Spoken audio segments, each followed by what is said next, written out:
Hey, what's up guys? Jim Murphy here from You Break It, You Fix It. If you've been following along with my videos, you know that I'm trying to keep my truck cooler while towing, so I'm hoping this new trans cooler works. Sediments can get built up in all these little fins, especially with a truck like mine that has 350,000 miles on it. So I'm hoping this improves that. It should be a quick one, but I have to take this big nasty brush guard off and get my grill out of the way. So we'll cut to that.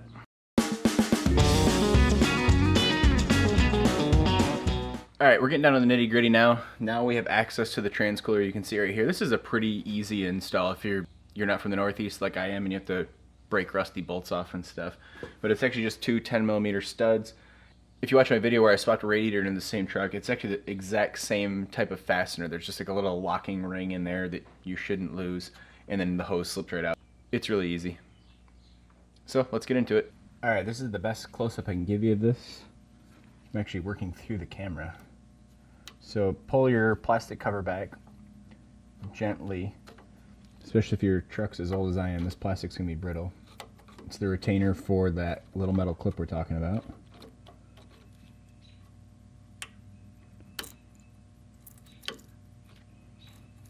Alright, now you can see a little metal ring right at the tip of my pick tool. Again, if you watch my other radiator video, it's a similar style fastener.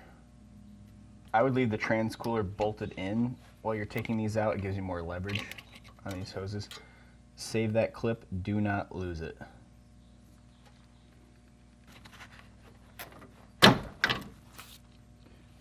And you're gonna get trans fluid everywhere, but where you want to.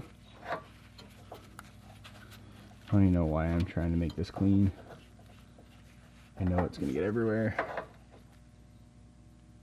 Okay, there's one out, and we'll go do the other one. Alright, now we got the hoses pulled out of there. We're going to get the 10mm nuts out of there. When you're working on older vehicles, make sure you allow yourself plenty of time to complete the job. For instance, on my truck, someone put a bolt backwards through this J-clip in here and double nutted it and cross-threaded it while they're at it. So now I'm going to cut this bolt out of there or just snap it off or something. So that's going to just cost me extra time. But once I get that bolt out, this whole thing just kind of leans forward and slides right up and out. And up and out she comes. Let's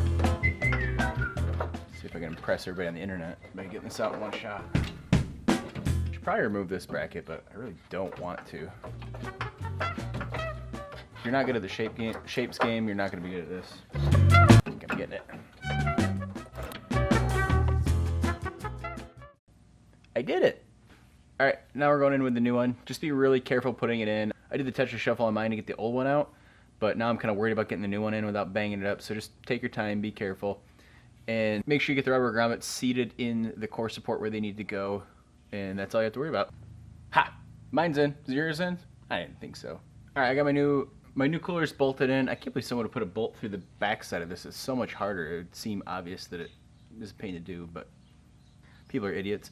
I would wait to push your hoses in until you get it bolted in. That way you have a nice secure background to push against. So I'm going to remove cover A. The new cooler comes with the new clips, which is great. Save the old ones in case you ever have to remove this or the radiator. You have those clips to save your butt. Make sure you clean the tube before you put it in, because even a speck of dirt on this hose will ruin that new seal, and then you'll be really mad at yourself. So clean those up really well. Again, this style of hose and fastener is exactly like the radiator. If you watch my radiator video, it's the same way. That just lines up and you slide this in. This is a brand new seal, so do it nice and gently. I usually wiggle until it lets itself in there. Just like that.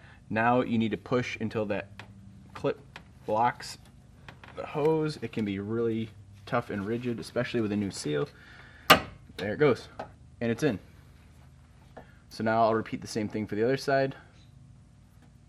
So now we slide our plastic retainer up here, and again, if it's old plastic, just be nice and gentle with it.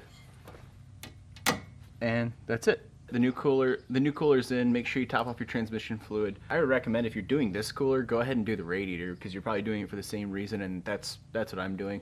I've been having cooling issues with this towing, so I'm just putting a new radiator in it, new transmission cooler, hoping that helps.